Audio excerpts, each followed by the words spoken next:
One of the things I found that's quite interesting is that you've got a little thing that says about adopting these ideas of figuring things out, framing things, and feeling things.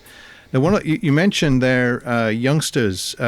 Quite often it's the old people that are considered to be the most stuck and rigid. But what I've actually discovered through teaching youngsters is quite often they're the ones that are very stuck and rigid because they find it very hard sometimes to adapt and break outside their box. And they're actually quite scared.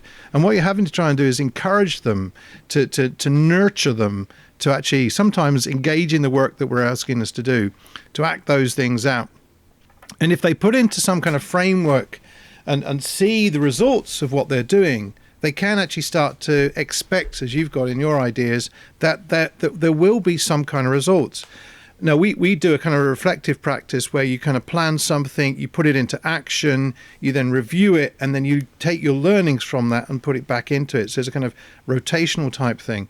And I think that's actually quite good in what you're suggesting people to do. But one of the key things, especially as an educationalist, that I found was that if nobody wanted to go to the water that was being offered to them, you couldn't do anything. And that was their free will. They were stuck. You could give them as much as you wanted to, but if they weren't prepared to adapt and take on a new way of looking at things, then there was nothing you could do. And at times, I think there's other teachings that you find that when you have that situation, it's not to actually worry about it. It's not to get uptight about it. It's actually sometimes a case of, well, it's been offered to you. We now need to walk away and go in another direction. And it's there if you want to take it. We're not going to force you. There's some great ideas. And I think that's what's really good.